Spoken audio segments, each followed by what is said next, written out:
bonsoir avec Asvel Pau Orthez. Eh bien, c'est un duel franco-français que nous vous proposons aujourd'hui en Euroleague de basket. Le champion de France en titre, l'élan béarnais de Pau Orthez, rend visite à son dauphin, l'Asvel Lyon-Villeurbanne. Mais en Euroleague, eh bien, le dauphin est plus performant que le champion, puisque l'Asvel Lyon-Villeurbanne est d'ores et déjà qualifié pour les huitièmes de finale de l'Euroleague et essaye à présent d'accrocher la première ou la deuxième place, qui donnera l'avantage en huitièmes de finale de disputer le match décisif sur son terrain et a priori face à un adversaire présumé plus faible. Mais à ce niveau de la compétition, reste à savoir si on existe encore. En revanche, l'élan béarnais de Pau Orthez, qui reste sur 6 défaites consécutives en Euroleague, court toujours après cette qualification et dans des conditions de plus en plus difficiles, puisque son meneur de jeu, Antoine Rigaudot, le meneur de l'équipe de France, celui autour duquel toute l'équipe avait été bâtie, eh bien, est indisponible pour tout le reste de la saison. Eric, ça change quand même beaucoup de choses, ça, pour le match de ce soir. Effectivement, ça change beaucoup de choses en termes de performance, puisqu'Antoine a été le meilleur joueur français à répétition ces dernières années. Simplement, on peut constater que l'Asvel a vécu le même problème avec Ronnie Smith, qui était lui le meilleur intérieur français et international évidemment. Après cette blessure de Ronnie Smith, l'équipe de Villeurbanne s'est remobilisée. Il y a eu un dispatching des tâches, chacun ayant fait une part de plus du travail. Alors la crainte aujourd'hui pour l'équipe de l'Asvel, c'est de savoir si en face, à Pau Orthez, il y aura également un dispatching des rôles et que l'absence d'Antoine Rigaudot sera compensée par une petite part de travail supplémentaire de chacun, et si les énergies ne seront pas surmultipliées justement pour compenser cette absence. Alors, Antoine Rigaudot a été remplacé pour le championnat de France par un meneur de jeu américain, mais ce meneur n'est pas qualifié pour l'Euroleague et ne joue donc pas là ce soir.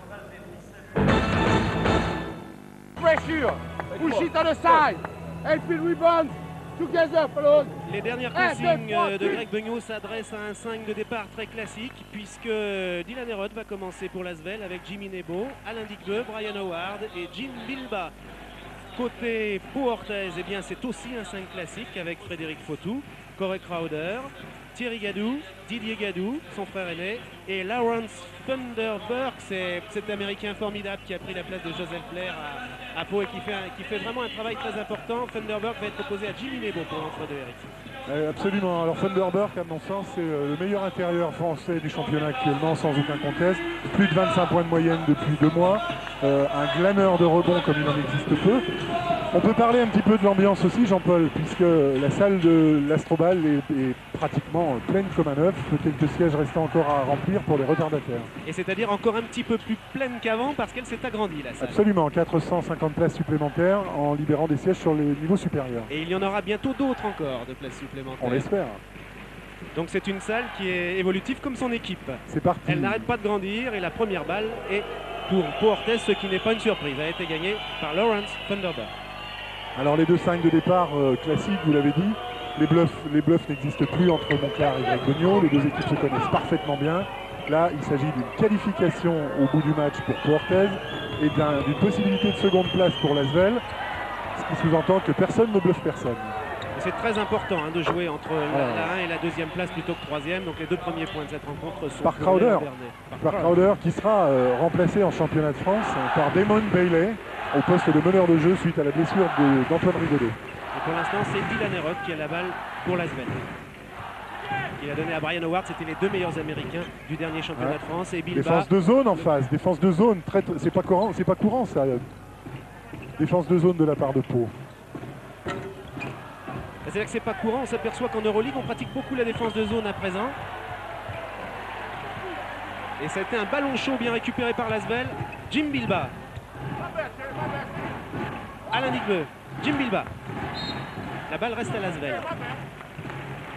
C'est peu courant de Pau Orthez, mais on s'aperçoit qu'en Euroleague on pratique de plus en plus la défense de zone.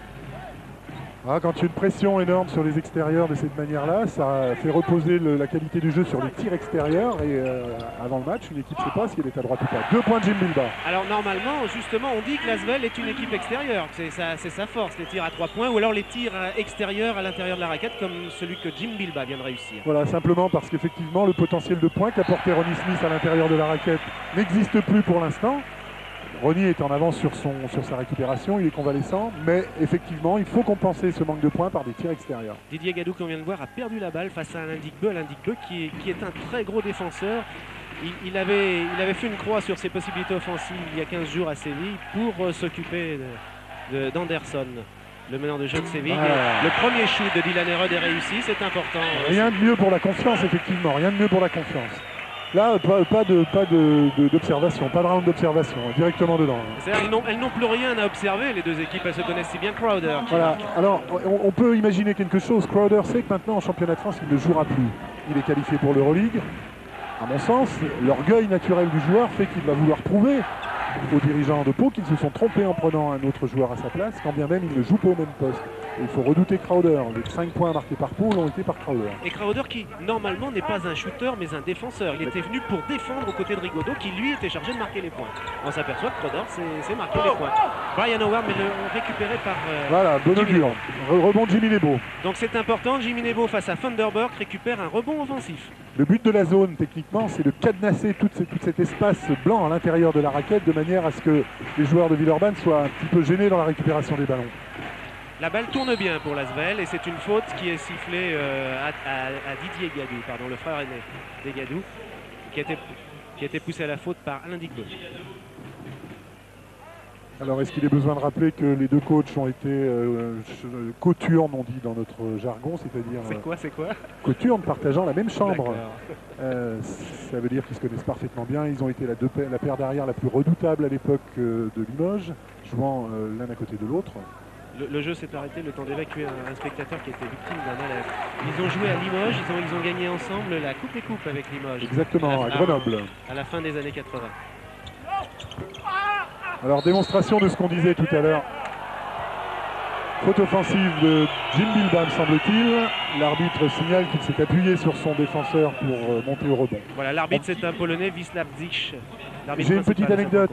Il est dans sa dernière année d'arbitrage. Il y a très très longtemps qu'il écume le circuit professionnel européen. Et il a fait une demande spécifique à la FIBA pour venir siffler un match à l'Astrobal. Ça sous-entend donc que la salle a une bonne réputation. Ça veut dire quelque chose, oui.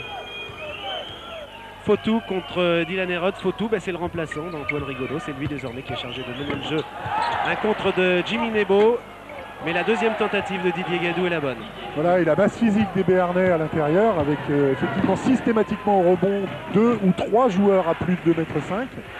C'est très très lourd, très pesant. Dylan Herod qui avait complètement raté son match, enfin pas complètement, mais qui n'avait pas très bien joué à Séville. Il y a 15 jours, on l'attendait contre Michael Anderson. Alors la réponse du berger à la bergère là. Voilà, cette fois-ci c'est faute inverse de celle de tout à l'heure. C'est Jim Bilbam qui est victime d'une poussée de Thierry Gadou.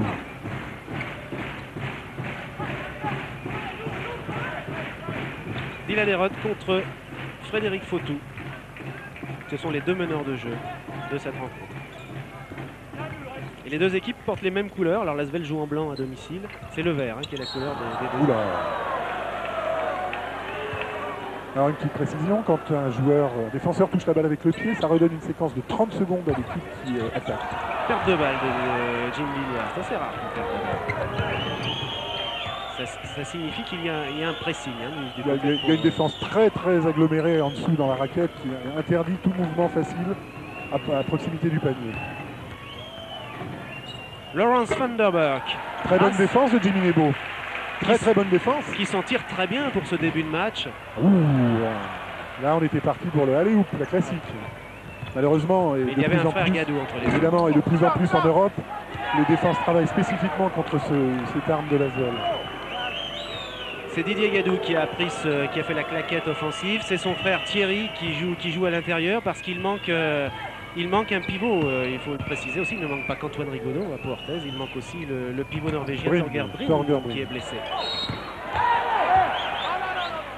Il y avait une belle phase défensive de l'Asvel, mais elle est... Oula, une décision particulière là. Panier accordé. Ah, par l'Espagnol, c'est l'arbitre espagnol Victor Mas. Oui. Expliquez-nous, Eric. Je trouve que le contre était dans une bonne logique, la balle montait, donc l'arbitre a probablement estimé qu'on ne pouvait plus intervenir sur le ballon après le coup de sifflet et a accordé le panier. Et donc c'est un panier accordé plus un lancer franc, ce qui fait que Pau Orthez, même pour l'instant par 9-4, et on restera là. Alors ce qui m'inquiète plus à ce stade-là, c'est que les deux actions précédentes, les rebonds offensifs étaient pour les gens de Pau.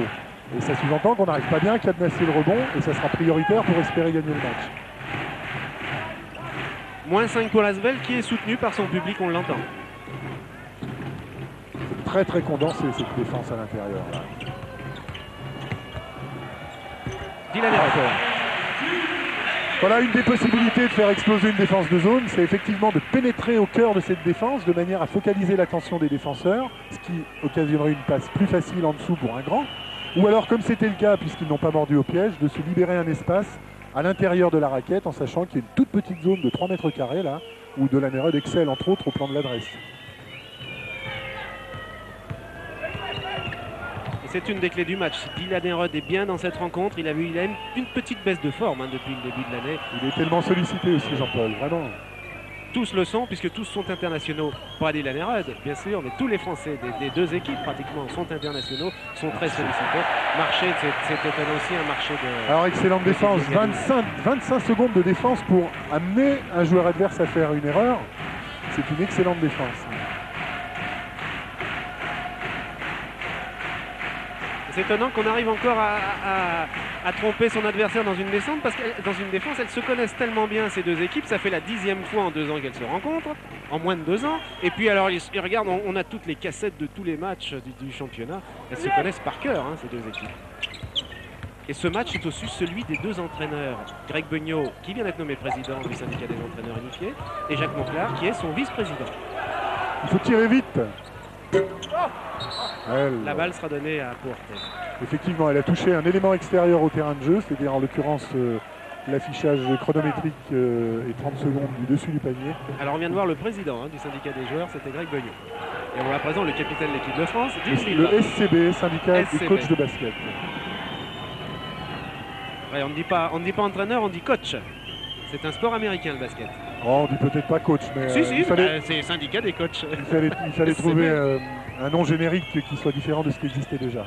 Non, mais acceptons le fait que c'est un sport américain, parlons américain d'ailleurs. Tout le monde se parle américain dans le basket. Et voilà Funderburk dans ses œuvres.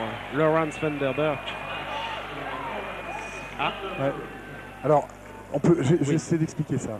Effectivement, Dylan Heureux était tombé sous le panier. Donc Funderburk, après son match, son dunk, est resté accroché de manière à ne pas retomber sur Dylan Heureux, qui était couché sur le sol, sans aucune défense. Monsieur l'arbitre a une cinquantaine d'années, donc pas forcément rodé à ce genre de pratique depuis le temps qu'il arbitre. Regardez, on voit pas ses pieds, c'est dommage. Mais visiblement, il regarde en bas pour ne pas retomber sur Dylan Heureux. Ça part d'une bonne intention, et l'arbitre dit la prochaine fois, Monsieur Funderburk, c'est une faute technique. Jimmy Nebo.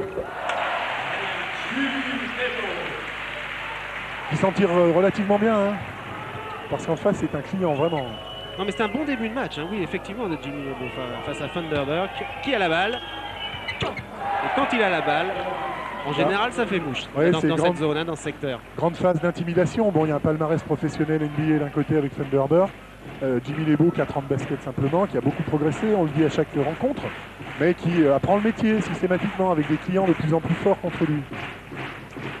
Et sur le banc de l'Asvel, parmi les blessés, il doit y avoir Ronnie Smith qui doit ronge son frein. On le reverra normalement au mois d'avril pour les playoffs, pour la fin des playoffs. On l'espère, on l'espère.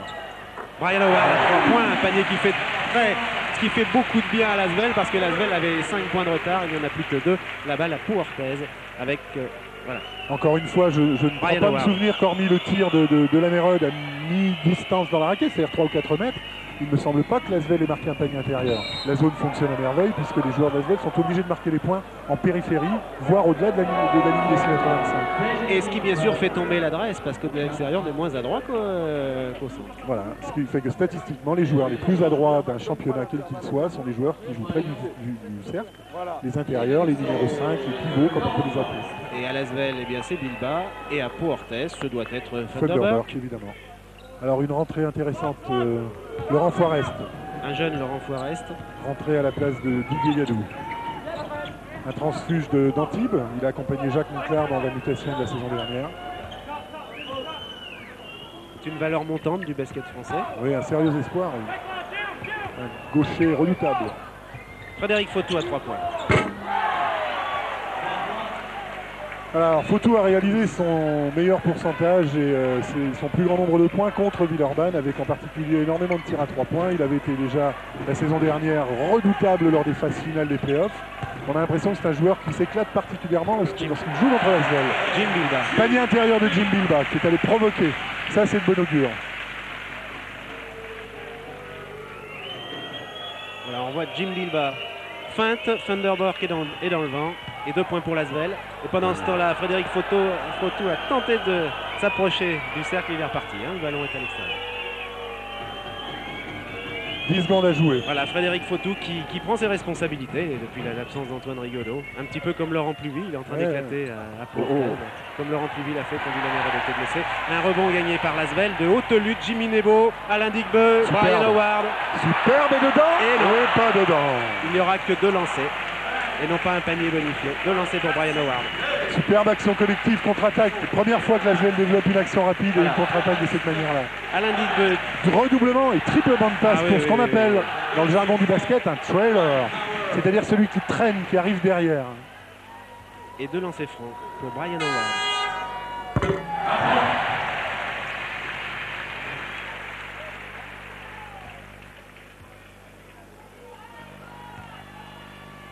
Lasvel a la possibilité de revenir à 1 point de Pau Orthez. Voilà.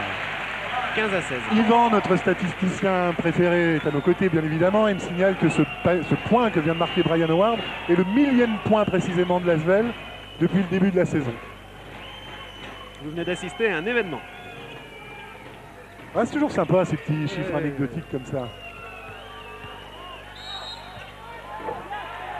Encore une décision particulière de Le panier M. est Mass. accordé là. Il est surprenant que ce panier soit accordé parce que la faute, il me semble, avait été commise avant le tir. Il est coutumier du fait, c'est la 2e fois.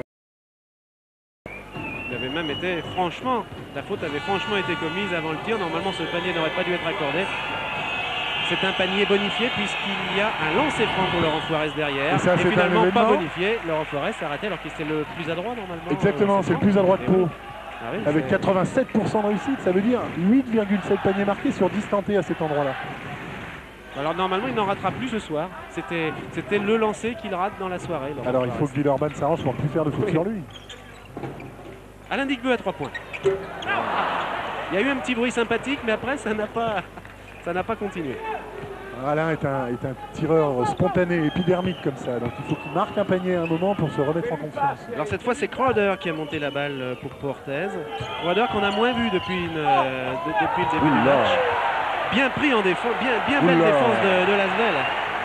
9 secondes à jouer, il faut le faire vite. Normalement non, il y a faute, 30 secondes. 30 secondes, pardon, il y avait faute. J'ai dit des bêtises. Et rentrée de Georgie, non mais effectivement le chrono n'était pas mis encore sur 30. Le rentrée de Georgie Adams. Tireur à 3 points, donc suite à la petite déficience. La petite déficience d'Alain Digbe, Greg Beugnot met un 2e tireur à 3 points. Les 2 joueurs jouent au même poste. En espérant que ça puisse encore libérer les extérieurs pour faire éclater cette zone. Frédéric Fautou qui s'en tire pas mal hein, pour l'instant, il est contre Dylan Hérode là. De toute façon, sincèrement Jean-Paul, ils n'ont pas d'autre choix hein, en l'absence d'Antoine. Alors le rebond est pour Jimmy Nebo et ça cafouille. Il reste à Jimmy Nebo, Brian Howard. Sur la gauche il y a Jim Bilba, mais Dylan Hérode il va tout seul. Non, il y avait bien Jim Bilba, c'est bien joué. Il a embarqué tout le monde, Dylan Hérode, et puis Bilba était de l'autre côté. Très bien. Encore une phase de jeu rapide, 2e fois en 2 ou 3 minutes. Regardez, il y va et hop, une passe aveugle pour Jim Bilba. Superbe. Ah, ça marche toujours, on a beau regarder des cassettes, ça fonctionne toujours ça. Est-ce qu'on peut arrêter le talent d'un joueur? Je veux dire définitivement l'arrêter. Lawrence Funderburk, il s'en sort quand même. Il avait 3 Villeurbanais sur le dos, ou même 4, que dis-je, 3. Il y en avait 4. Et ça rentre quand même pour Funderburk. Il est passé dans un trou de souris entre les mains des Villeurbanais. Regardez, on doit voir ça parfaitement bien. Hop, pourtant, le piège est fermé. On ne peut pas mieux défendre là. Non, après c'est une faute. Si on a un mouvement de bras, c'est une faute. Brian Howard à 3 points. décidément ces ballons ne veulent pas rentrer. On a changé les cercles pendant la nuit ou quoi? On appelle ça gamelle, un peu comme au baby-foot. Ah, ouais, ça touche tous les bords du cercle. Oui, mais au tir suivant, ça ne fait rien du tout aussi. La faute est sifflée contre Brian Howard, à Brian Howard.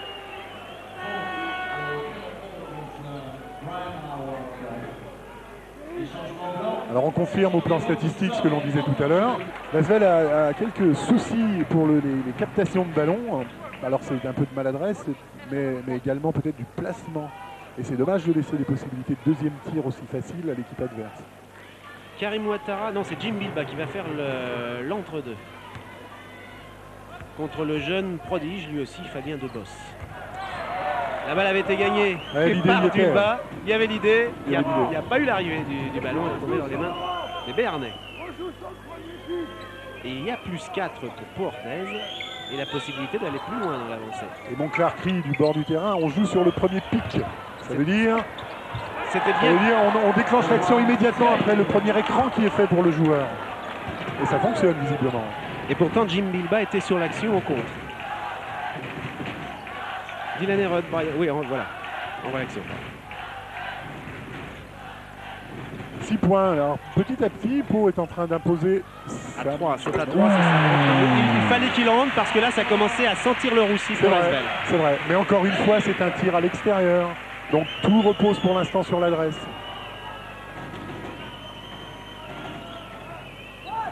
Alors, à Pau, il n'y a plus Frédéric Fautou sur le parquet. Et c'est Fabien Dubos qui a pris sa place. Hein, dans la... Oui. Enfin, sa place numérique. Sachant que sur les actions...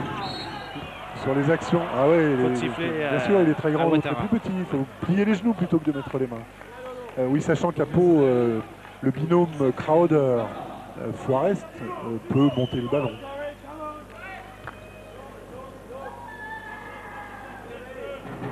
Voilà, Crowder qui a la balle. Alors, systématiquement sur les remises en touche derrière le panier, comme ça, l'Asvel est en zone, alors qu'habituellement elle défend en hommage. Passage en ligne de fond. Oui. Balle récupérée pour l'Asvel. C'est important pour l'Asvel parce que c'est une balle d'égalisation.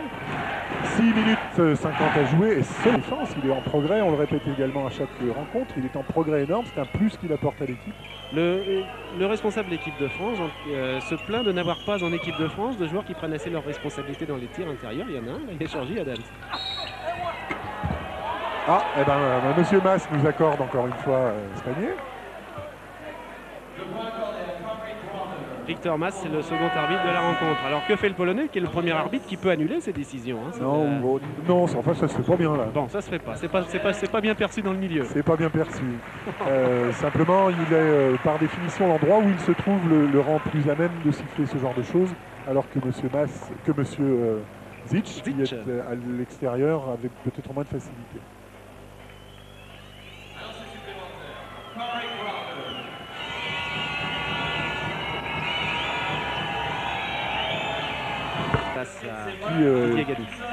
Un panier qui équivaut à un tir au-delà de la ligne des 6,25 m. Et voici l'entrée en jeu de Laurent Pluvy. Laurent Pluvy qui a pris la place de Brian Howard, puisque Dylan Herod est toujours là, donc nous allons avoir une option derrière Pluvy, Dylan Herod, et c'est pour permettre peut-être à Rod de plus tenter sa chance au tir. De le décaler, effectivement, de ne pas lui donner l'obligation de gérer la montée de balle. Tir de Georgie Adams. C'est pas loin à chaque fois, mais c'est pas dedans. Et Ouattara n'a pas pu prendre le rebond. Karim doit se réveiller là, il est à moitié endormi sur le terrain. Il n'est pas actif comme le sont les autres joueurs. Fabien Dubos qui a failli bénéficier en plus d'un lancer franc. La faute n'était pas loin. 6 points d'avance. 6 points d'avance à nouveau pour l'élan béarnais. Il faudrait à nouveau un panier à 3 points de Dylan Herod, peut-être, ou d'un autre. Oui, mais on risque de me répéter, on n'a pas beaucoup de solutions à l'Asvel pour tirer intérieur, sauf voilà, maintenant. Voilà là. Il suffisait de le demander. Il est judicieux d'essayer d'apporter la balle sous le cercle. Sinon, cette défense de zone va rester en place tout le match. Sachant que Ouattara était à la limite des 3 secondes. Et ça se siffle très peu les 3 secondes. Et voilà, Thunderberg. On l'avait un petit peu oublié là, depuis un moment. Il est toujours là, Thunderberg. Et toujours 6 points d'avance pour l'élan béarnais. Alors c'est Greg Beugnot qui demande le temps mort après ce panier qu'on revoit de Lawrence Thunderberg. Alors dans la guerre psychologique, Monclar n'a pas demandé de temps mort, Beugnot en demande un. Monclar dans sa tête imagine qu'il a poussé l'entraîneur adverse à faire le premier geste. On attaque. S'il faut utiliser l'avantage de taille sur Pluvy. We play transition, first intention. On joue la transition, première intention, après 1-4, Lolo, position basse, side, ok, le triple, la descente et la remontée. Et la balle, on l'aura. La balle, on l'aura sur l'opposé. Sur l'opposé. D'accord? Et on peut utiliser le poste. Allez les gros. Hey, hey, hey. Bon, beaucoup de choses dans son temps mort au plan technique, mais une chose très très élémentaire dans le basket. En début de temps mort, Jacques Monclar dit utiliser l'avantage de taille sur Laurent Pluvy. Bah ça c'est simple. Je me souviens, il y a quelques dizaines d'années, André Duffière disait on joue systématiquement sur le joueur qui est marqué par le plus petit. Parce qu'effectivement, il y a l'avantage de taille. Donc on peut imaginer beaucoup de choses sophistiquées dans la préparation des tactiques et des techniques, mais on retombe forcément à un moment ou à un autre sur des choses très élémentaires. Alors un petit coup d'œil aux statistiques, eh bien on s'aperçoit que l'Asvel est à 100% au tir intérieur, mais à 25% seulement au tir extérieur. Et pourquoi 100%? Parce qu'il n'y en a pratiquement pas eu de tir intérieur. Voilà, et les aléas de l'adresse concernant les tirs extérieurs font que ça sera très difficile. Georgie Adams, voilà, qui fait encore chuter la moyenne. Elle est en dessous des 25% à présent. C'est vraiment très très faible pour la moyenne de tir. Et la faiblesse réside dans le fait de ne pas attaquer la zone de manière tranchante et décisive et d'être alors un marché, oui, de Fabien Dubos. Alors on dit que les marchés sont sévères en Europe, on peut plus jouer en... Mais il me semble que celui-ci est indiscutable quand même, ce marché-là. Ah, puis c'est la règle, on peut la contester, mais c'est la règle.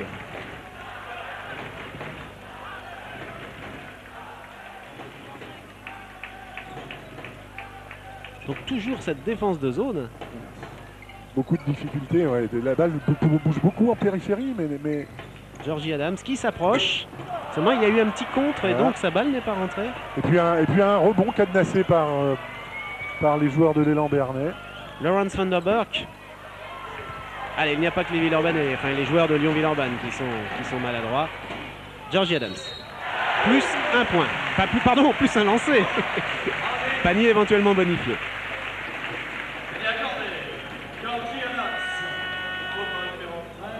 Oh. Eh bien non, eh bien non. Alors encore une décision curieuse. Ah ouais, c'est... Alors en fait, il faudrait le ralenti pour juger. Bon, en fait, la faute est accordée à Puertes. C'était comme c'est la 8e faute d'équipe, l'Asvel, eh bien c'est une faute qui offre 2 lancers francs. Voilà, un panier marqué, mais en compensation, 2 lancers francs à tirer.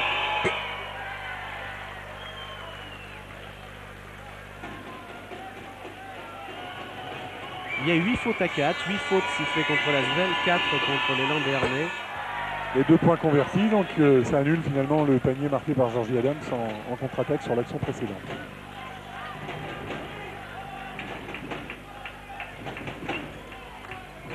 Rémi Ripper est rentré à la place de Karim Ouattara. Donc Rémi Ripper, c'est un éventuellement intérieur qui sait aussi tirer de l'extérieur, qui est dans son jardin en tête de raquette. Jim Bilba. Là, il est allé jusqu'au bout, Bilba, jusque sous. On va se répéter effectivement, Jean-Paul. C'est ça la solution. C'est amener le danger à l'intérieur pour que cette défense change.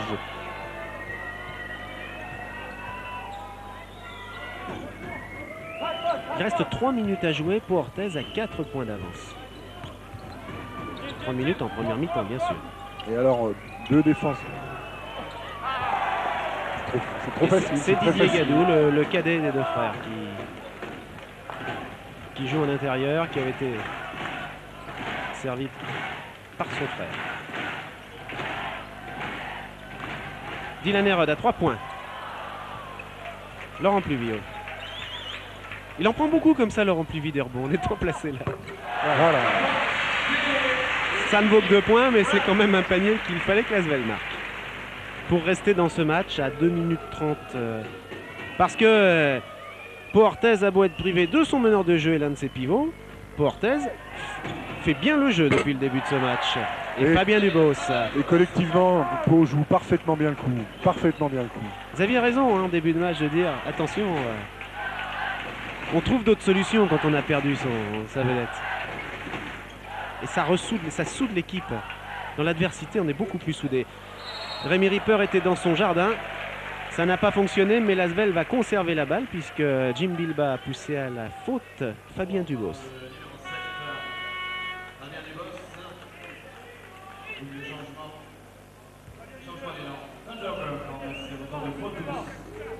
Énormément de changements des 2 côtés. Hein, pour maintenir la pression, maintenir le rythme. Et voici le retour de Frédéric Fautou à la place de Van der Burk. Ça signifie certainement quelque chose dans la façon de jouer de Puertes. Mais pour l'instant, c'est Villeurbanne qui joue. Ça signifie quand même qu'en face, entre Dubos, quand il ira à 3 points, pas loin, rebond, et faute. Et Jim Bilba et Rémi Ripper étaient parfaitement placés sur cette action. Mais alors là, Il y a peut-être contestation sur cette faute. Elle aurait peut-être pu être sifflée aussi à Rémi Ripper. Ça serait bien de la revoir au ralenti, cette faute. Je comprends là que les Béarnais discutent cette faute peut-être. C'est pas votre avis, Eric? Joker, Jean-Paul, Joker. Bon.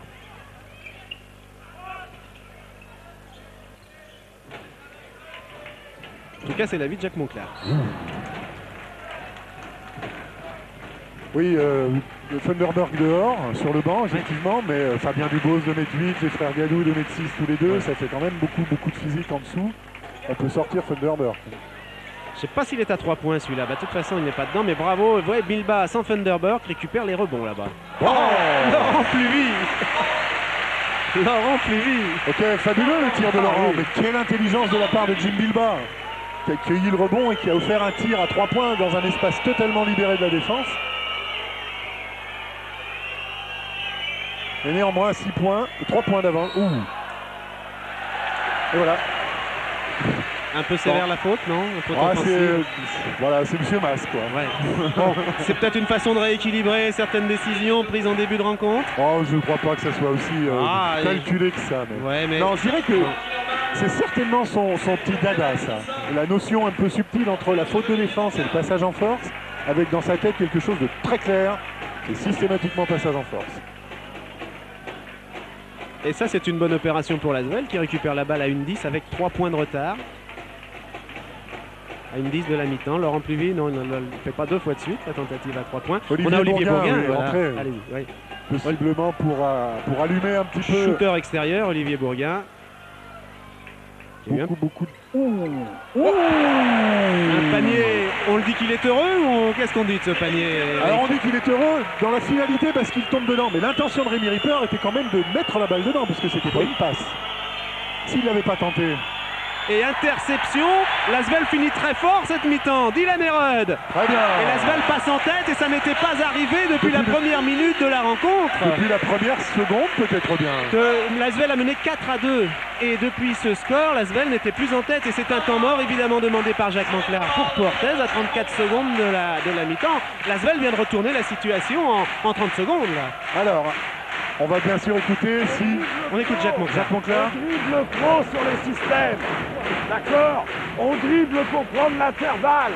On ne dribble pas pour dribbler. D'accord? Sur la 1, il ne faut pas de rotation. Là, allez m'attraper bien sur l'extérieur, le roulé là. On va commencer avec Thierry. D'accord? Et on travaille sur la continuité avec la descente. On va jusqu'à la venue au poste. Et la surcharge, ce qui ne veut pas dire qu'on va prendre le shoot extérieur. D'accord? Ok? Et en défense, on arrête de défendre. On arrête de défendre trop vite. Au moment du rebond, on se resitue. D'accord? Allez, on reste lucide. Allez. Vous avez vu que l'Asvel est en tête au rebond? 11-9. C'est une bonne chose. C'est une bonne chose. Mais est-ce que l'Asvel ne rate pas plus de tirs? Ce qui génère plus de rebonds. Globalement, on dribble trop, donc le collectif, mais ponctuellement sur 1 minute 30, puisque l'Asvel vient d'infliger un 7-0 en 1:30. Donc le collectif s'est un poil effrité, ce dont a profité l'équipe de Villeurbanne, bien sûr. Et Jacques Monclar dit, n'arrêtez pas de défendre aussi rapidement, défendez jusqu'au bout des 30 secondes si c'est possible. L'Asvel aura une possession de balle. De quelques secondes si Pau va jusqu'au bout de ces 30 secondes. Ah, alors une faute est sifflée pour Thierry Gadou contre Rémi Ripper. Ce qui fait que l'Asvel aura 22 secondes pour terminer cette... Frédéric Fautou. Oui, est-ce que c'était pas Laurent Pluvy et Frédéric Fautou? Bon, d'accord. C'est la deuxième bêtise que je dis. Dans cette première mi-temps. Bonne faute. C'est une bonne faute de Laurent Pluvy.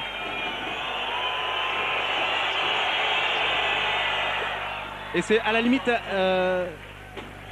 intéressant pour l'Asvel que ce second lancer soit réussi parce qu'on n'est pas sûr du rebond bien sûr et l'Asvel a la gestion de la dernière balle à égalité du score donc la possibilité de ça rattrape ce que vous aviez dit précédemment. Voilà, ça c'est une subtile analyse. Eric. 7 secondes à jouer, 6-5 avec une passe et à 3 points Laurent Pluvy. Et il n'est pas dedans et il reste une seconde à jouer. Alors qu'est-ce qu'on peut faire en 1 seconde Eric? Beaucoup de choses. D'abord, on peut demander temps mort, ce que fait Greg Beugnot. Voilà. Temps mort.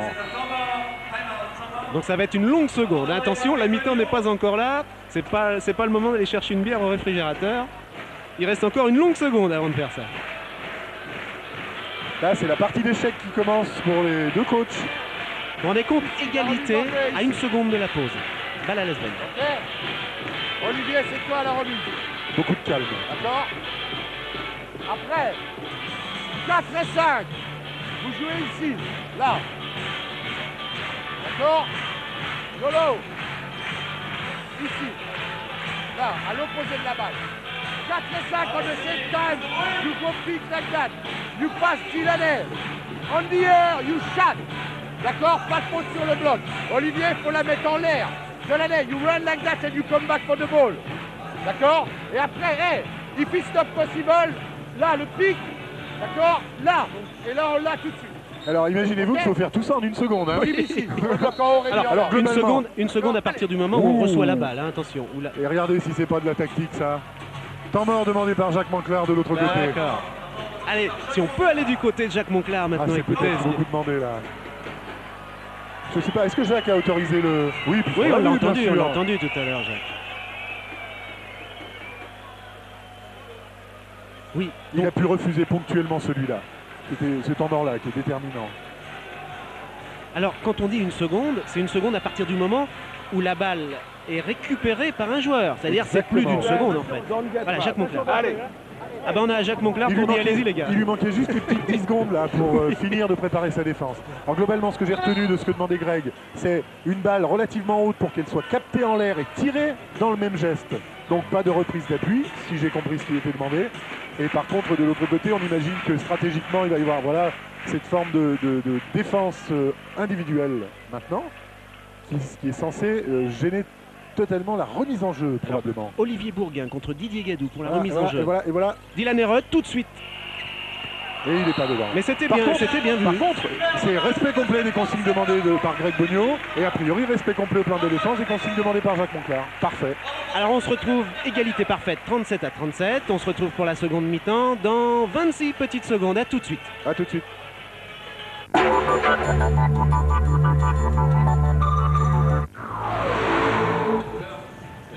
Oui, et en plus de 3 partout, le dimanche, France 3 Rhône-Alpes vous propose son journal des sports à 19h07. Eric, cette première mi-temps, c'est une mi-temps qui s'est jouée à l'adresse.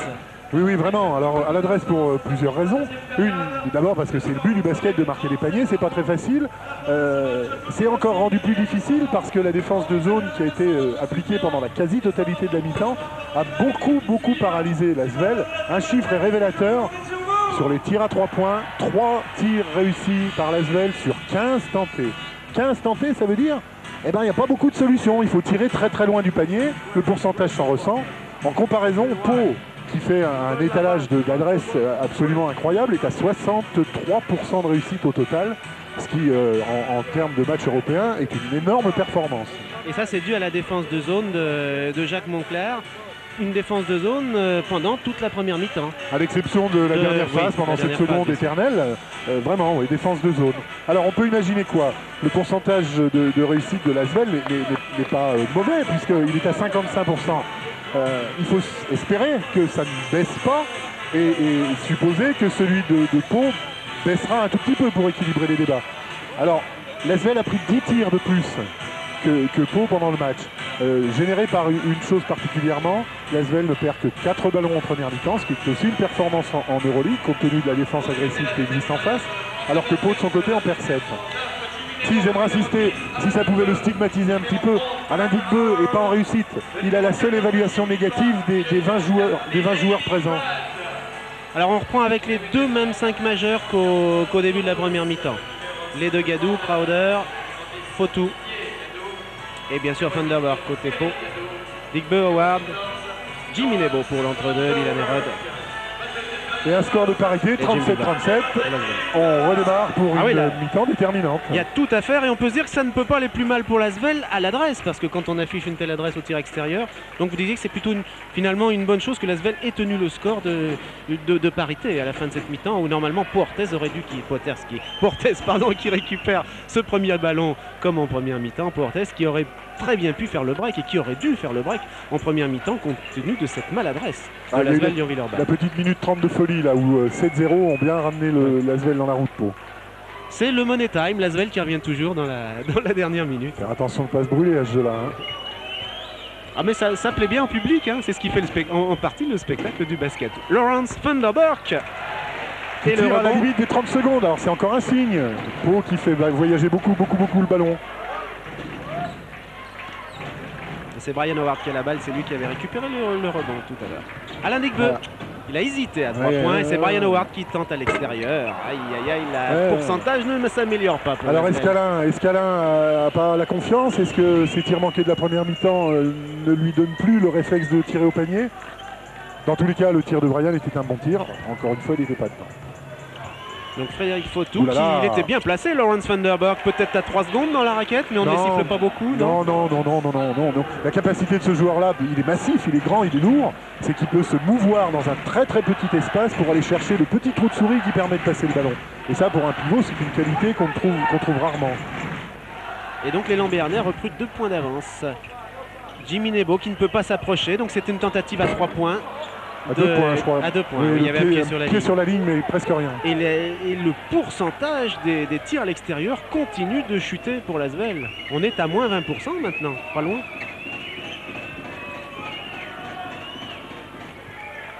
Et voilà, donc le jeu posé, tentative de jeu. Ouh là là, ça c'est très loin. Hein.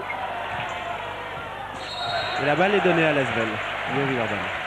Oui, il faut dire Asvel, Lyon-Villeurbanne, c'est une équipe qui... Oh, on peut le dire 2 ou 3 fois. On peut le dire 2 ou 3 fois, pour ne pas faire de jaloux dans les deux mairies. Et c'est long, alors on dit Asvel, et puis on sait que c'est... Et puis on dit Pau-Orthez, ou on dira l'élan béarnais de Pau-Orthez. Il y a à ce sujet un article de Philippe Perroux dans le Progrès, qui explique qu'il est bien difficile de parler des 2 équipes qui ont 2 noms chacune. Et une nouvelle tentative intérieure cette fois d'Alain Digbeu ratée. Qui essaie d'aller se rassurer à l'intérieur en s'approchant du cercle, là où la zone de pourcentage est plus élevée malheureusement. Beaucoup d'énergie, beaucoup de physique et au détriment du tir, puisqu'encore une fois c'est un tir raté. Oups. Presque une interception de Brian Howard qui n'a pas encore intercepté la balle depuis le début du match. En général il en réussit 3-4 dans un match. Il en touche beaucoup. Mais il en touche beaucoup, c'est vrai. Et c'est une faute qui est sifflée contre l'Asvel. Faute d'Alain Digbeu, me semble-t-il, mais avec beaucoup de métier de l'autre côté de la part de Thierry Gadou. Qui réclame le tir. Voilà. Et l'arbitre polonais, M. Zilch, lui, il n'en est pas question, c'est une remise en jeu. D'accord pour la faute, mais il ne faut pas pousser trop loin. Voilà, Alain peut reprendre de l'énergie, essayer de se remettre complètement dans son registre en défendant, ce qu'il sait faire. C'est un des meilleurs défenseurs français. Quel dommage. C'était bien défendu de l'Asvel, mais la balle, il y a eu un pied qui a traîné sur la ligne de fond. La balle est rendue à Crowder pour Orthez. Thierry Gadou. Frédéric Fautou. Crowder. Et Didier Gadou, idéalement placé à 3 points. Mais l'élan béarnais n'est guère à droit lui non plus à 3 points. Ce sont des ballons chauds. Hein. Oh, quelle passe de Dylan Herod pour Jim Bilba, Brian Howard entre... Pas beaucoup d'espace, hein. Pas beaucoup d'espace. Alors ça, c'est la trappe. Chaque fois on en parle, c'est 2 joueurs qui viennent trapper, fermer, piéger et réduire le champ et l'espace autour du joueur de manière à lui provoquer une mauvaise passe. Alain Digbeu qui tente de se rapprocher, ça ne marche pas, on repart à l'extérieur et c'est Brian Howard qui tente sa chance. Il faut bien que quelqu'un prenne la responsabilité du tir. À un moment, on a vu que tout le monde hésitait là. C'est vrai ce que vous dites, c'est exactement ça. On a l'impression que la passe de Delaney était intelligente et subtile, très rapide. Et ça ne marche pas, même pour Brian Howard qui est le seul à prendre les responsabilités des tirs pour l'instant. Et Vanderburg, ça marche. Ça, c'est un mouvement d'une grande classe, hein, grande limpidité, grande pureté. Hein. C'est un intérieur qui joue comme un ailier là. Hop. Vanderburg contre Rudd. Rudd est bien petit face à lui. 4 points d'avance pour l'élan béarnais, la balle à l'Asvel. Jim Bilba qui tente de s'approcher et qui va bénéficier d'une faute. Alors le problème est simple en ce moment, les 2 shooters pas tentés, hormis de la Nerod, mais qui a le rôle du meneur. Donc il faut amener la balle en attaque. C'est pas très facile, il y a la pression de Fautou, il faut donner de bons ballons à ses partenaires. Et le problème c'est qu'à gauche et à droite, il a Alain Digbeu et Brian Howard et que les 2 sont déficients dans les tirs extérieurs. Ça impose maintenant d'aller chercher des solutions intérieures, ce que fait Jim Bilba en s'en sortant relativement bien compte tenu de l'opposition.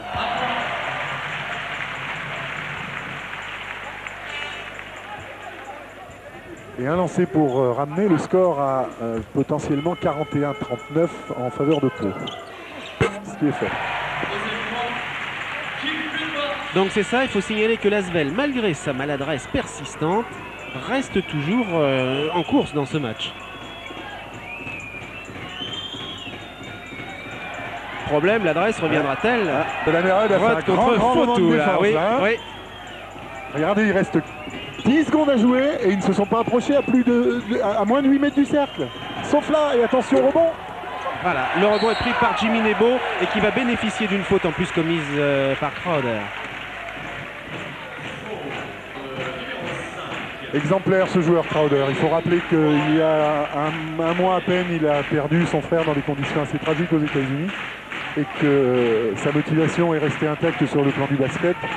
C'est à signaler parce que c'est un bel exemple. Et ça doit être dur pour lui parce qu'il sait que maintenant, il n'est plus seulement en balance, il est remplacé pour le championnat de France. Il ne joue plus qu'en Euroleague. Et il ne joue plus dans le rôle pour lequel il était venu. Jimmy Nebo, c'est bien vu, mais il fallait se retourner là. Et je pense que la boussole s'est un petit peu affolée. Jimmy était perdu et il n'avait plus ses marques par rapport au cercle. Et c'est-à-dire, il s'est dit, comment je me retrouve enfin avec le ballon sous les panneaux, qu'est-ce qui se passe? On n'a plus l'habitude, là, depuis le début de la rencontre, à avoir un joueur de Lyon-Villeurbanne placé sous les panneaux pour marquer en intérieur. Alors, l'Asvel compense son énorme maladresse extérieure et intérieure aussi, on vient de le voir, par une très très bonne défense qui lui permet de récupérer des ballons. Et c'est ce qui fait qu'il n'y a toujours que 2 points d'écart. On sait que c'est le point fort, le dernier match de championnat à Évreux, l'Asvel n'a autorisé les 2 points de Jim, très bonne. C'est bon pour la très confiance, mais c'est bon pour le score aussi, égalité 41. Très bonne solution, je disais donc, oulala. Crowder à 3 points. Pas de chance Crowder, mais le rebond est pour Portes grâce à Didier Gadou. Donc j'essayais de dire que Évreux n'avait marqué que 49 points contre Villeurbanne à Évreux en championnat samedi dernier. Ce qui sous-entend que le point fort de l'Asvel actuellement, c'est logiquement sa défense. Bonne défense.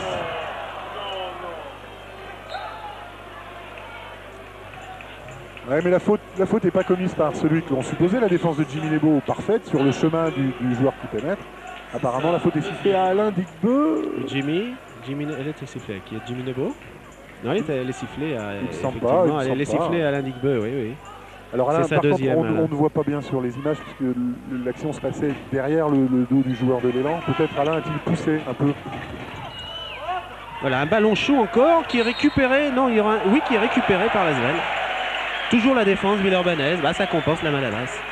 Bon, ce qui est intéressant de noter, c'est que sur tous ces ballons litigieux, 80% finissent dans les mains des joueurs de l'Asvel. C'est peut-être un bon signe.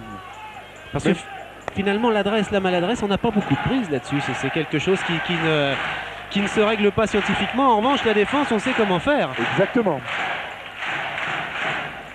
Voilà, la salle pousse. C'est peut-être ça qui va redonner la confiance. C'est vrai qu'on n'a pas beaucoup entendu encore la salle derrière son équipe parce qu'il n'y a pas eu de grand mouvement. Le panier n'est pas accordé là. Il ne l'est pas encore. C'est étonnant. Superbe. Non, c'était des bons contres, Eric. Deux bons contres. J'ai le sentiment que ce sont des bons contres. Moi, j'ai le sentiment inverse. Ça serait bien qu'on revoie au ralenti. Il y a une action un peu déterminante. Mais c'était bien défendu, bien joué en attaque. Alors ça, on a le droit d'intervenir sur... Absolument, bonne intervention, ça c'est correct. Après le tir d'Alain Digbeu. Et pendant ce temps-là, une tentative à 3 points de Dylan Herod qui... Je confirme que le contre sur Alain Digbeu était valable. Et la balle va être donnée à Pau Orthez. Après une faute de Jimmy Nebo qui, en tentant de fermer la ligne de fond, a laissé traîner le bras et a commis une faute sur Crowder. Et les deux équipes sont toujours à égalité, 41 à 41. C'est une vraie bagarre, ça n'est pas très spectaculaire. C'est pourquoi on entend peu le public de Villeurbanne qui n'a pas l'occasion de s'enthousiasmer parce qu'il n'y a pas le grand spectacle des alley-hop entre Dylan Herod et Alain Digbeu par exemple. Mais c'est... Il y a tellement d'enjeux, Jean-Paul. Tellement d'enjeux. Faut tout contre Rod. Crowder.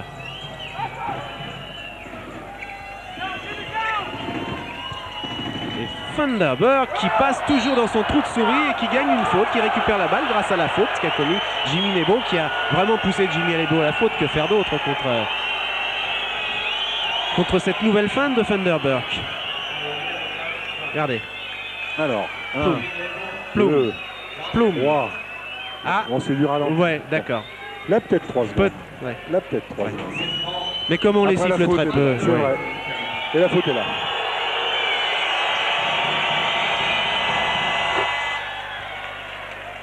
Gênant, oui. Troisième faute de Jimmy Lebo. Pas beaucoup de ressources autres que Jimmy Lebo à l'intérieur. Sinon Karim Ouattara en poste de numéro 5. Mais Karim n'était pas dans le match et Jimmy avec des fautes, c'est préjudiciable. Voilà, le second lancer réussi.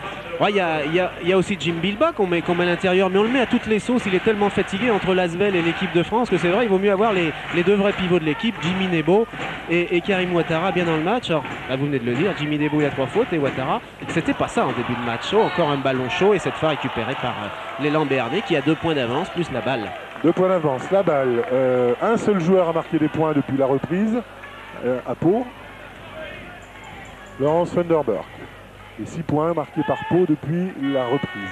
Alors, Georgie Adams s'apprête à faire sa rentrée en jeu. Il remplace Alain Digbeu.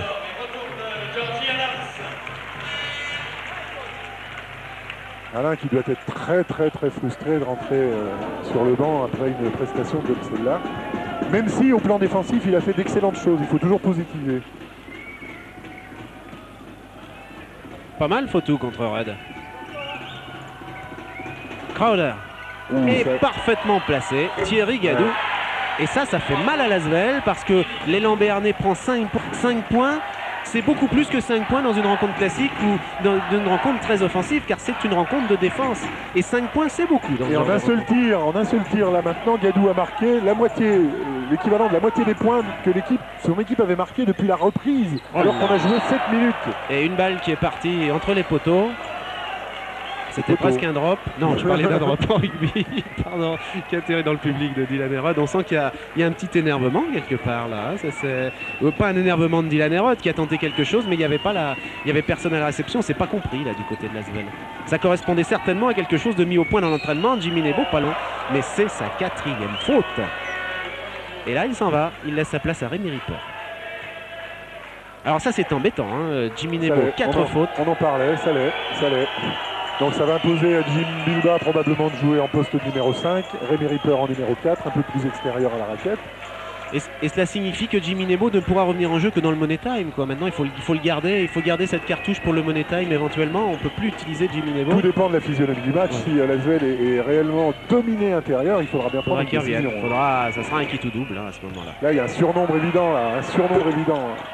Le rebond pour Rémi Ripper en jeu, il prend son premier rebond important, mais il perd la balle. Il n'avait pas vu Laurence Vanderberg derrière lui. Retour en zone. Ouais. Et c'est une... Là, il y a un retour en zone, monsieur l'arbitre.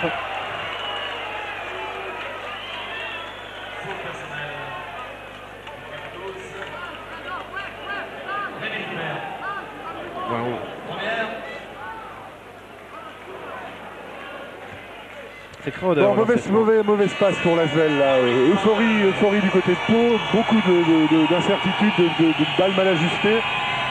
6 points d'avance, on revient à 6 points d'avance pour Pau Orthez, c'est le plus gros écart du match, c'était le plus gros écart en première mi-temps, 6 points, mais là nous sommes à 11 minutes 42 de la fin de la rencontre et les points valent beaucoup plus cher à présent. Et on restera à 6 points, donc ça reste un plafond pour l'instant. Vous l'avez signalé, 6 points d'écart quand on a marqué que 41 points pour l'Asvel, ça fait beaucoup. Ouais. Vous vous rendez compte que l'Asvel n'a marqué que 4 points depuis cette deuxième mi-temps. 4 points en combien? 7 minutes 30 8 minutes 30, pardon. 8-30. En 8-30, 4 points en 8 minutes 30. Catastrophique, 4 points en 8 minutes 30. Ah là là. Alors la défense de Pau n'est pas étrangère au phénomène, évidemment. Mais il va falloir trouver la solution. Faute offensive, sifflet à Crowder, c'est une perte de balles pour l'élan béarnais. Là, toutes ces balles valent cher à présent, parce que l'Asvel n'a plus le droit de se laisser décrocher par l'élan béarnais de Pau. Heureusement que Villeurbanne peut s'asseoir et se reposer sur une défense comme celle-là, sinon ce serait ageable.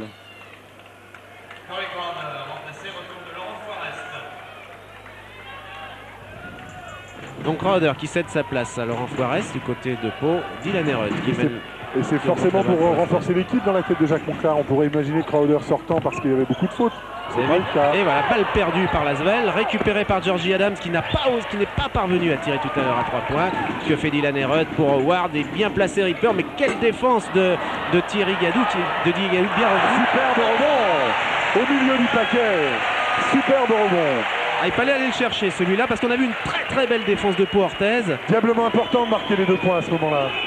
Vous vous rendez compte comme il monte vite sur le ballon. Là, un panier pour Didier Gadou qui redonne 6 points d'avance à l'élan béarnais à 10 minutes 17 de la fin du match. Rémi Ripper. C'est vraiment pas facile pour trouver une position. Personne n'arrive à se placer pour tirer. Et Jim Bilbah tente sa chance. Il y avait Rémi Ripper. Il y avait une faute. Quelle bagarre sous les panneaux. Quelle bagarre. C'est là où ça va se gagner. Il faut aller récupérer les ballons dessous en offensif. Puisqu'il y a la maladresse, l'Asvel compense le plus grand mal à l'Asvel. Or, il a été tenté par Thierry Gadou. C'est pas bien le rôle de Jim Bilbah de faire ça. Et il gagne une faute, ce qui n'est finalement pas mauvais pour lui, parce que là, il était vraiment parti tout seul. Frédéric Fautou a commis la faute.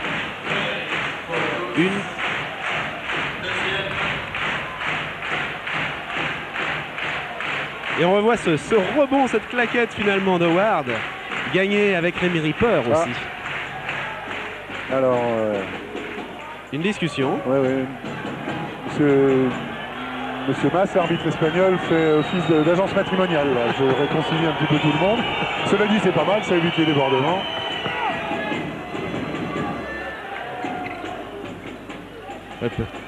Parce que le dernier match entre l'Asvel et Pau, ici même à l'Astrobal, c'était terminé dans une ambiance un petit peu lose. Il y a eu une petite friction entre Fautou et Bourguin. Donc il était bien placé, Bilbah.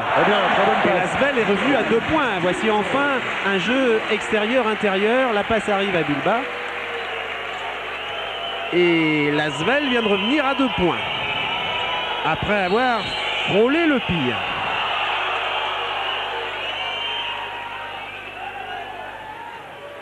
Alors, 7e faute pour l'Asvel, donc à partir de maintenant, chaque faute générera 2 lancers francs, alors que de l'autre côté, Pau n'a commis que 4 fautes, ce qui leur donne une petite réserve. Ça peut devenir important, plus on s'approchera de la fin du match, plus ça le sera. On est à 9 minutes 11 de la fin du match. Ouais, on revoit le panier de Jim Bilbah. Pendant ce temps-là, donc le jeu a repris de l'autre côté. L'Asvel qui défend en zone contre Fautou.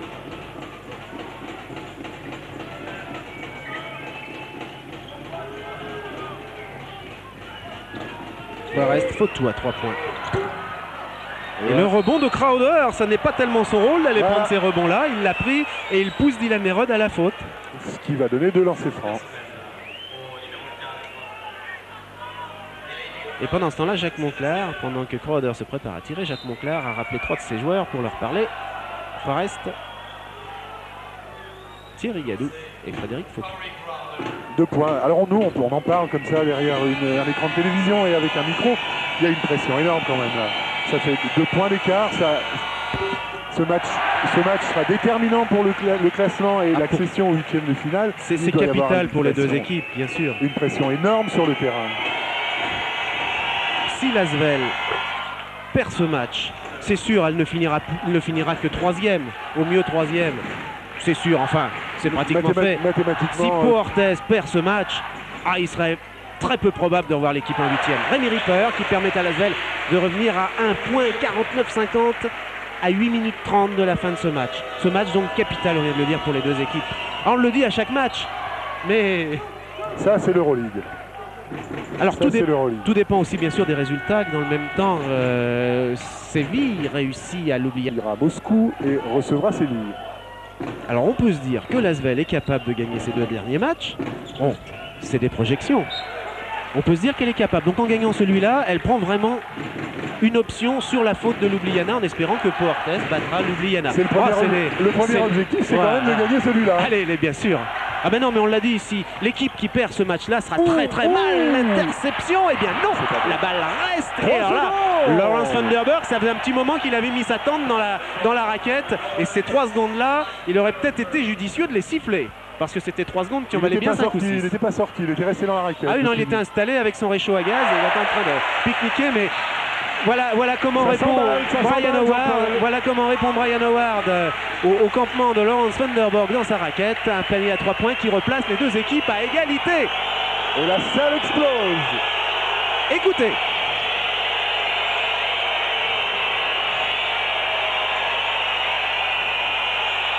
Vanderburg, rien à faire, inarrêtable. Il est vraiment inarrêtable ce joueur qui fort. partira peut-être en NBA la saison prochaine.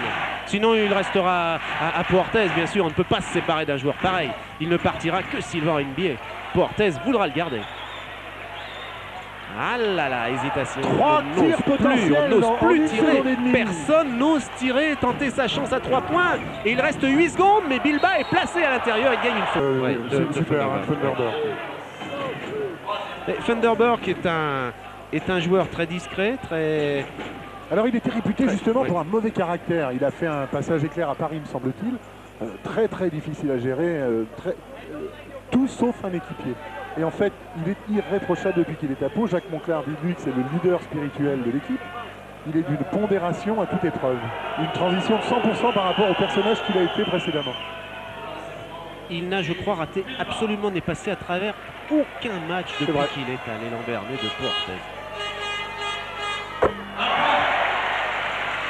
La possibilité pour Jim Bilba de replacer l'Asvel à égalité avec l'élan Béarnais à 7 minutes de la pause. 7-0-3 pour être exact. Et finalement, ça n'est peut-être pas mauvais cette récupération de balle. Le premier réussi, le rebond et la balle reste à l'Asvel. Judicieux le petit coup de patte de Rémi Ripper sur le rebond. Il y a 25 secondes pour gérer ce ballon.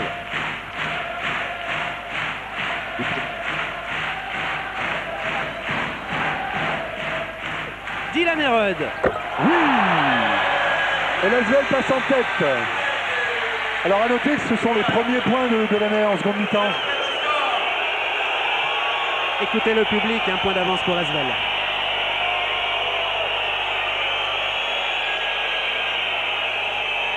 Vanderburg, Forest pour Vanderburg qui était bien revenu là-bas, mais il y a quand même des défenses, interception de Dylan Herod. On sautait. Qu'est-ce qu'il va se passer là? Oui, le docteur. Le réveil de Dylan Herod, le réveil de l'Asvel. Instantanément, temps mort demandé par Jacques Monclar. Il n'y a rien de fait au hasard dans cette rencontre. Prise de confiance, on est dans le petit moment de folie de l'Asvel, comme on en a vécu tellement depuis le début de la saison. Immédiatement pour casser tout ça, temps mort de Jacques Monclar.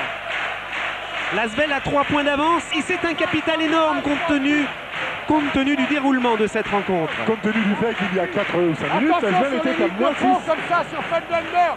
On écoute Greg. Remember, when Vandenberg got the ball, go close, everybody close. They don't give it back the ball. D'accord ?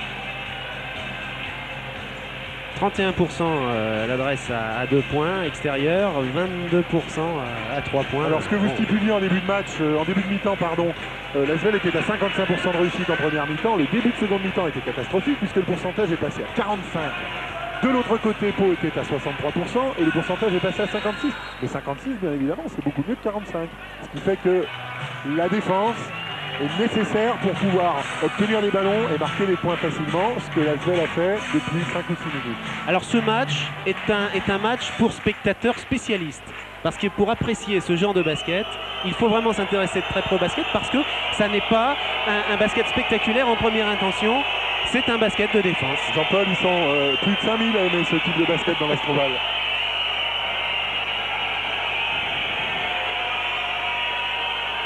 Et ça défend bien aussi du côté Villeurbanais. Fautou, Forest.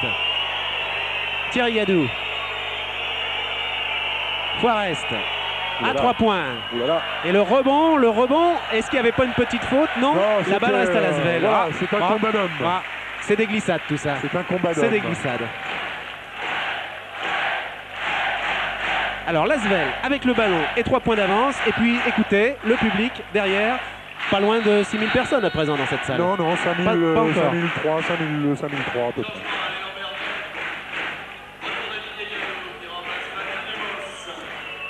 Un changement à l'élan Béarnais. Fabien Deboss cède sa place à Didier Gadou.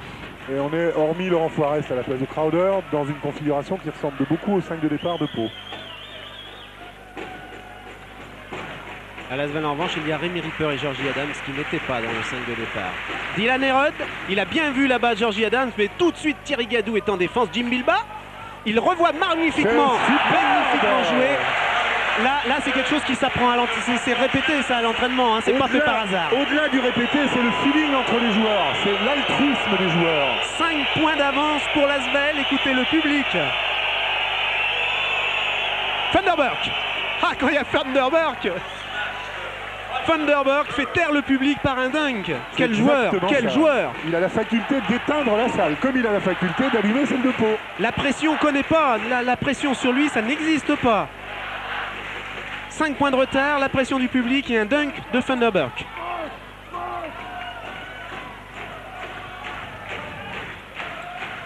Qui va tenter sa chance? Georgie Adams, bien passé encore. Bon, ça se libère un peu là.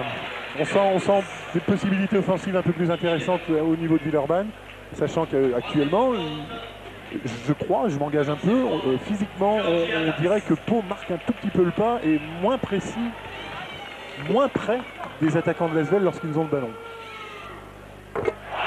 4 points nouveaux pour l'Asvel. Et les fautes collectives s'annulent un petit peu. C'était la 6e faute collective de Pau Orthez. L'Asvel en est toujours à 8 fautes collectives et c'est la 3e de Didier Gadou. Georgie Adams qui réussit bien ses 2 lancers francs, très très importants, puisqu'il y a 4 minutes 44 secondes de la fin du match, l'Asvel a 5 points d'avance. Et 3 joueurs à Pau Orthez ont 3 fautes. Avec une défense de zone. Voilà, bien placé Frédéric Fautou, mais il n'a pas eu le temps de tirer quand même. Elle est bien attaquée cette défense. Il restera 14 secondes à Pau Orthez pour gérer ce ballon. Voilà, se remettre tout de suite après une grosse défense comme celle-là, se remettre tout de suite dans le match. Et c'est une discussion de Greg Beugnot pour l'instant en disant la balle est à l'Asvel et pas à Pau, mais elle reste à Pau Orthez. Forest. Ah, c'est toi, c'est Gadou qui est magnifiquement placé malgré la claquette de Vanderburg. Mais la balle reste à Pau Orthez. Quelle bagarre sous les panneaux. C'est assez impressionnant. Et alors on comprend que l'Asvel a résolu le problème. Défend bien en intérieur parce que Vanderburg était encore là et il n'a pas pu passer sa claquette. Fautou à 3 points. Qui bénéficie de 3 lancers francs, Frédéric Fautou, pour la faute, qui va bénéficier de 3 lancers francs pour une faute de Rémi Ripper.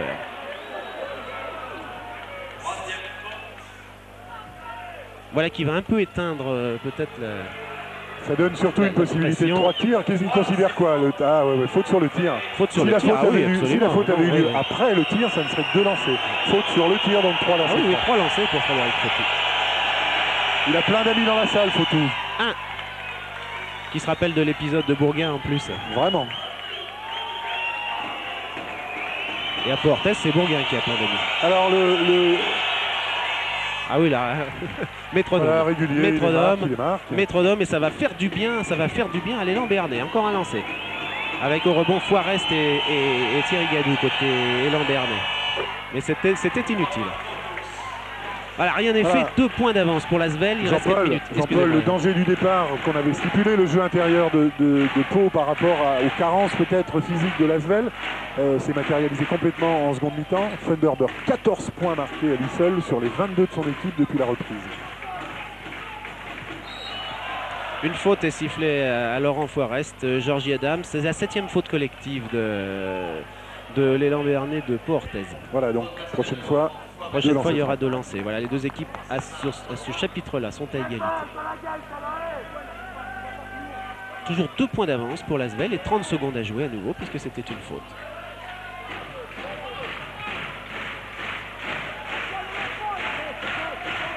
Rod contre Fautou. Puis contre Didier Gadou. Et ça extraordinaire. À nouveau 4 points d'avance pour l'Asvel. Laurent Forest repart pour Pau Orthez. Et la faute est sifflée contre Jim Bilba. C'est-à-dire 2 lancers francs. On va en avoir des lancers francs, j'ai l'impression, jusqu'à la fin du match. On va en avoir. 3 minutes 36 à jouer et on n'est pas couché là. Et c'est le genre de match qui sent les prolongations, non? J'avais droit à un joker par mi-temps, Jean-Paul. Joker. Ah là là. Moins 3 pour Pau Orthez. Avant ce lancer franc de Forest.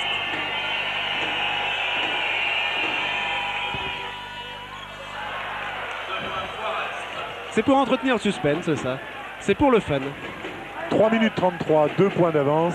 Et actuellement... Chaque erreur va coûter cher à présent. Quelle pression sur les joueurs. Oui, particulièrement depuis un moment, puisque l'Asvel se voit opposer une boîte sur Delaney-Rod. C'est-à-dire 4 joueurs en zone et un voltigeur détaché spécifiquement aux affaires courantes. Fautou défendant en homme à homme sur... C'est bien vu, c'est bien passé pour Bilbao, mais qui a été contré par Thierry Gadou. Et voilà Brian Howard. Voilà le genre de panier capital. Voilà, et le public est debout. Delaney-Rod légèrement paralysé, Fautou en homme à homme sur lui, les 4 autres en zone. Il faut impérativement que quelqu'un prenne des responsabilités dans le jeu extérieur. Tous les paniers valent très très cher. Funderburk, il ne rate rien. Funderburk à la balle égale 2 points. Donc il faut empêcher Funderburk d'avoir la balle. Mais alors, c'est facile à dire. 2 points toujours séparent ces deux équipes. 2 points à l'avantage de l'Asvel qui a le ballon, mais 2 points. Qu'est-ce face à une défense comme Pau Orthez à 2 minutes 30 de la fin du match. Avec 10 secondes à jouer sur cette séquence d'attaque. 9, 8. Est-ce qu'il a vu Rémi Ripper? Il a vu 6 Rod, mais personne. 4. Il va falloir. Attention, Howard, il faut qu'il tire tout de suite. C'est trop tard. La balle est perdue pour l'Asvel. On a oublié de regarder le chrono là. C'est-à-dire qu'il y a une passe de trop. C'est vrai que cela dit, c'est pas très facile. On est concentré dans le jeu et c'est plus facile pour un meneur de jeu. Brian Howard est en action offensive sur le panier. Il a fait la passe de trop. Et c'est 30 secondes. C'est une balle qui coûte cher. C'est une dernière passe qui coûte cher. Exact. Funderburk se place. La balle touchée par 3 mains différentes. Ah oui. Vous ne le voyez pas, Funderburk appelle la balle. Funderburk est passé tout seul. Il a une possibilité d'avoir la balle. Ses coéquipiers ne l'ont pas vu. Frédéric Fautou est à 3 points. Voilà. 3 secondes sifflées sur Funderburk. C'est la première fois. Je l'ai vu comme vous, Jean-Paul. Oui. Il appelait la balle. Oui. Il appelait la balle depuis un moment. Et forcément, ça fait 3 secondes. Quand à force d'appeler la balle, on ne la reçoit pas. Et quand on ne sort pas de la zone interdite de la raquette, effectivement, ça fait 3 secondes. C'est-à-dire que quand on sort, on est hors jeu. On ne sert plus à rien à l'équipe. Et a priori, on est moins près du panier. Ouais. Donc une balle perdue de chaque côté. Déterminante à ce moment-là, 1:40 à jouer, 2 points d'avance simplement pour l'Asvel. On est dans le money time. Delaney-Rod à 3 points.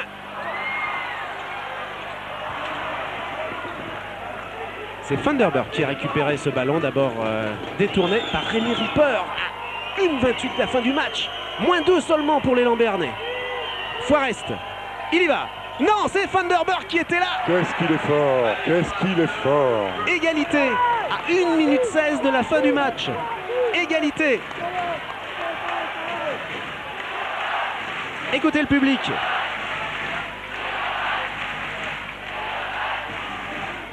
Fautou contre Delaney-Rod.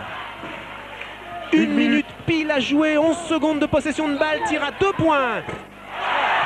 Qui n'est pas accordé à Adams. On considère que Adams a marché. Oh là là, quelle décision. C'est l'arbitre espagnol qui a sifflé cette décision, qui nous laisse sur le postérieur. Vous savez pourquoi il y a le marché? Parce que Georgie a fait un... C'est jamais sifflé. Sauf là, c'est aussi une des marottes de l'arbitre espagnol. Oh là là là là, il a décollé ses 2 pieds. Il a décollé les 2 pieds et fait un petit saut pour se positionner sur le tir. Effectivement, dans le règlement, c'est marché. Ou alors il faut dribbler. Mais c'est une balle perdue et c'est d'autant plus malheureux qu'il avait marqué le panier. Il avait marqué le panier. L'Asvel aura encore une possession de balle. 36 secondes à jouer, 9 secondes de possession, 9 secondes, 6 secondes, 6 secondes, quelle défense, 3 secondes, 3 secondes, il faut tirer, c'est trop tard. Ce panier est annulé. La même chose. Alors, c'est très clair, c'est très clair. 26 secondes à jouer, 65 partout. La possession de la balle pour Villeurbanne. On se retrouve dans des configurations temps mort demandé par Greg Bognon. On se retrouve dans une configuration qu'on a déjà vécue ici à l'Astrobal de maintes fois. Ah oui. On va écouter Greg Bognon apparemment. Oh, on ne parle plus de statistiques bien sûr dans ces moments-là. Il reste 26 secondes à jouer. Là c'est. On écoute Greg. C'est bon. You got it. 26 secondes. Okay. You take the last shot. Fall down. Okay. Attention, Georgie, watch me, because if they go trap Delaney, okay, go quick upstairs, okay, you give you, but work for take it back, the ball, okay, for you, the last ball. Hey, D. After that, they are like that. Eric, vous faites la grimace.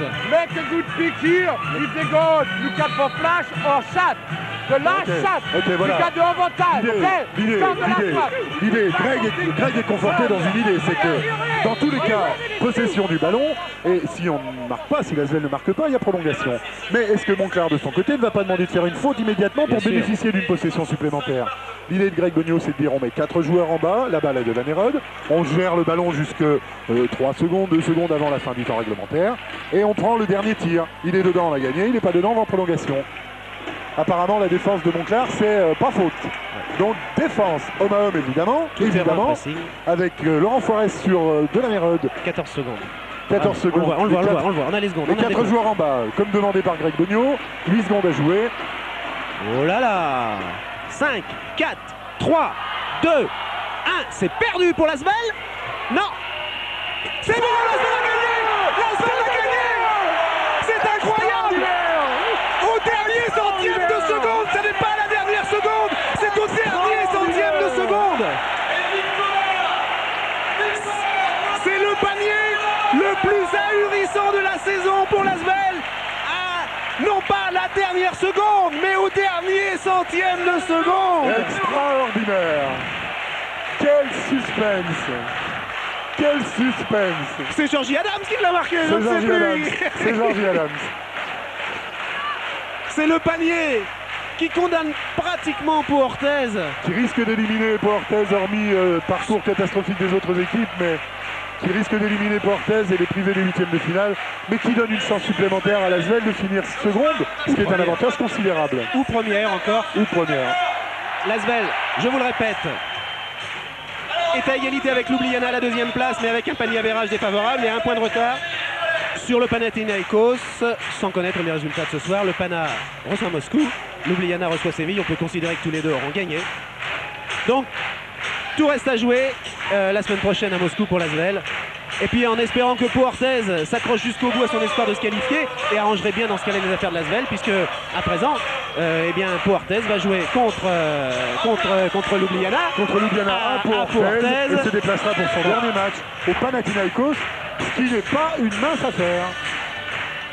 Le cri de la victoire à présent dans les vestiaires, on a le droit de le vivre, on reste encore un petit moment ensemble pour vivre ce cri de la victoire dans les vestiaires, et puis les 5300 spectateurs. Tout le monde debout, personne n'est parti de la salle et les gens crient et chantent. C'est la fête de basket à Villeurbanne. Ah, écoutez, c'est la nuit, on peut rester entre nous encore un petit moment, on va garder l'antenne encore un petit moment, on a le droit, on peut tout se permettre, parce que l'Asvel, c'est sûr, va avoir droit à un tour d'honneur. Le public est en train de le réclamer. Allez, on attend le tour d'honneur. Eric n'écoute plus du tout ce que je dis, il est en train de danser.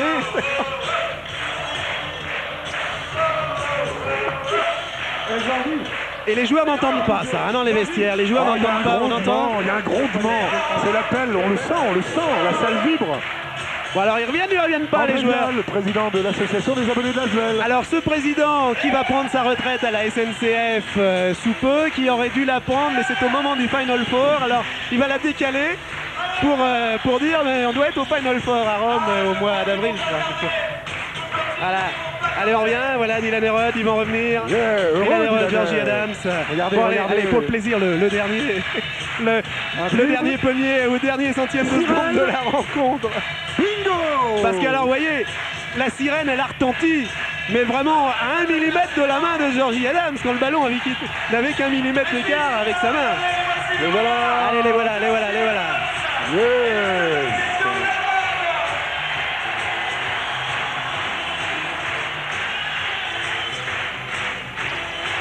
Prochain rendez-vous quand même en championnat, match capital pour l'Asvel. Ils le sont tous, mais enfin celui-là l'est particulièrement. L'Asvel joue à Limoges samedi prochain. Absolument, oui, difficile, très difficile. Qui peut tout remettre en cause ce match. Surtout permettre en cas de victoire de l'Asvel de détacher Pau et Villeurbanne aux 2 premières places du championnat de France. Ils sont pour l'instant premier et deuxième avec un point d'avance sur Limoges. Et puis ensuite c'est Moscou la semaine prochaine en déplacement mercredi prochain. Et le dimanche suivant, la venue d'Antibes à l'Astrobal de Villeurbanne à 15h30. Merci d'être resté si tard avec nous. Et puis on se retrouve après pour Séville, bien sûr. On se retrouve pour Séville, c'est le 19 février. 20h30 Astrobal. Eh bien, bonne nuit, à bientôt. À bientôt Jean-Paul.